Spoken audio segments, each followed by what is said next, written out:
quarto século da era cristã, havia um bispo chamado Lúcifer, que atuava na região da Sardenha. Ele viveu durante o reinado do imperador romano Constâncio II, filho de Constantino, o primeiro imperador romano a se converter ao cristianismo. Nessa época, a nova religião cristã estava se tornando cada vez mais forte no Império Romano. Vários conselhos, ou seja, reuniões de líderes cristãos, estavam sendo convocados pelos imperadores para definir questões de doutrina e disciplina na igreja. Aqui é o Simão, e vou te contar a história que você não conhecia sobre Lúcifer. O bispo Lúcifer participou de pelo menos um desses conselhos, o Concílio de Milão. Lá, ele se posicionou veementemente contra o arianismo, uma doutrina que afirmava que Cristo tinha sido criado por Deus Pai, não sendo coeterno nem consubstancial a ele. Infelizmente para Lúcifer, o imperador Constâncio II apoiava essa visão ariana.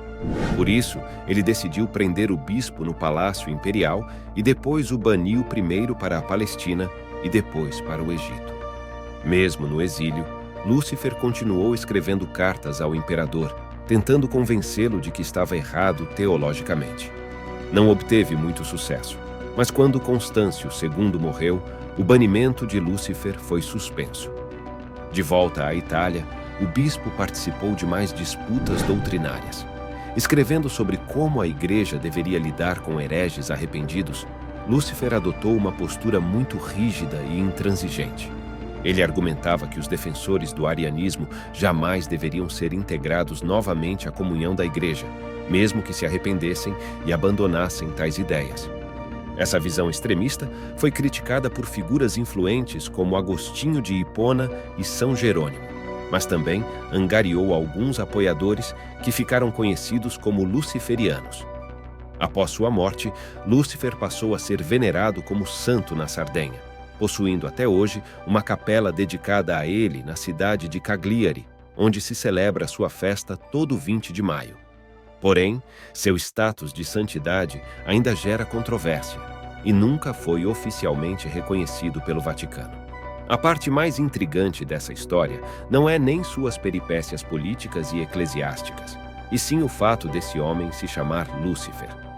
Como um bispo cristão poderia ter esse nome tão associado às trevas? A explicação está no significado original da palavra e em sua presença na Bíblia Latina, traduzida no mesmo século em que nosso personagem viveu. Mas antes de examinarmos isso, precisamos entender como o líder dos anjos decaídos acabou recebendo esse nome.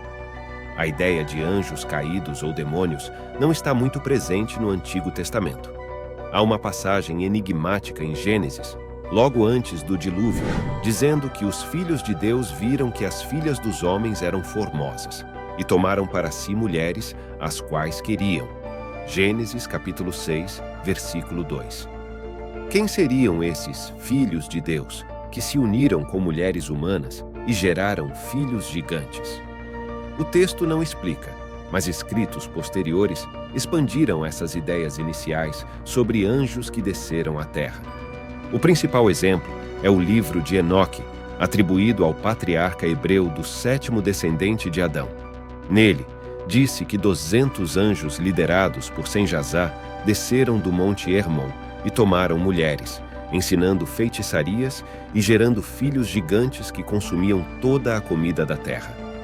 Para resolver essa situação caótica, Deus enviou o anjo Miguel, que prendeu Senjazá e seus seguidores debaixo da terra até o dia do juízo final, quando serão lançados no fogo e destruídos.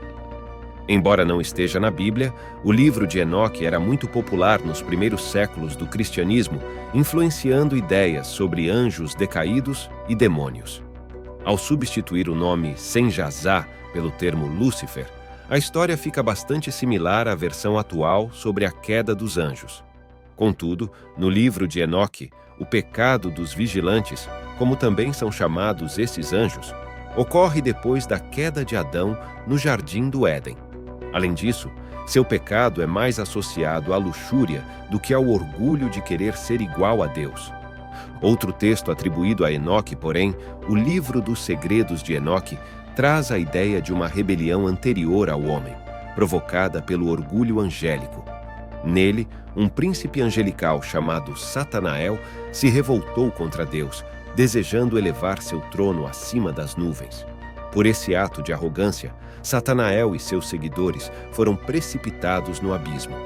Entre esses dois livros apócrifos, encontramos boa parte das ideias que alicerçam a visão tradicional de Lúcifer, um anjo outrora glorioso, portador da luz, que por inveja e soberba se transforma no inimigo das criaturas.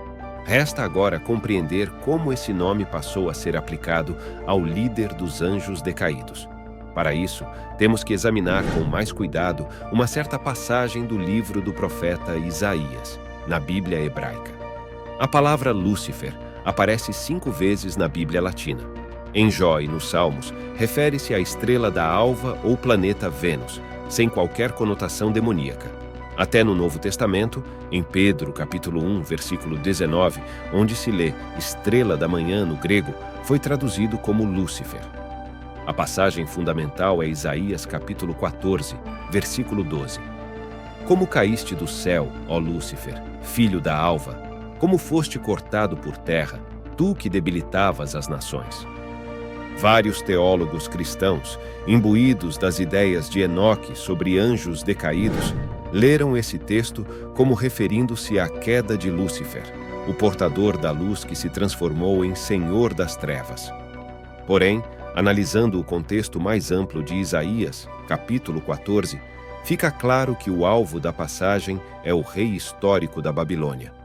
O profeta está falando sobre a futura derrota e humilhação desse monarca anteriormente vitorioso sobre Judá e outros povos.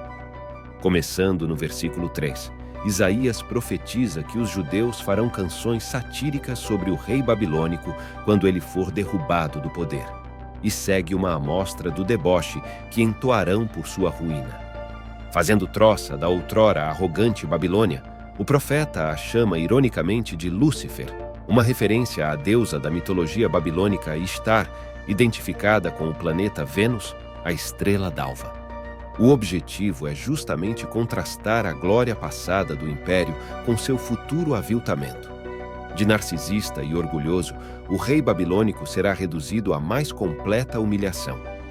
Alguns estudiosos apontam que esse tema do governante outrora glorioso precipitado no pó ecoa uma passagem do ciclo mítico de Baal, no qual o deus derrota o arrogante Atatar, identificado com Vênus. De qualquer forma, é consenso entre os estudiosos modernos que o Lúcifer de Isaías 14 não se refere a um anjo caído, e sim ao monarca histórico da Babilônia, muito possivelmente Nabucodonosor. Portanto, foi o uso do termo Lúcifer nessa passagem bíblica, na tradução latina, que levou alguns teólogos cristãos a associarem o nome ao diabo. Até então, o adversarial de Deus possuía outros apelidos, como Satanás ou Diabolos, mas não Lúcifer. Assim, a partir do século IV, com a Vulgata de Jerônimo, o líder dos anjos decaídos passou a ser chamado também de Lúcifer. Daí em diante, nenhum cristão ousaria usar tal nome, outrora associado à beleza da estrela d'alva. Agora, apenas evocava as trevas do abismo. E assim se explica o intrigante mistério do santo homônimo ao Senhor das Trevas. Se você gostou desse vídeo, deixe seu like, se inscreva no nosso canal e ative o sininho para aprender e refletirmos mais sobre a Bíblia de uma forma simples e ilustrativa. Venha orar junto todos os dias com a gente. Que Deus te abençoe. Amém.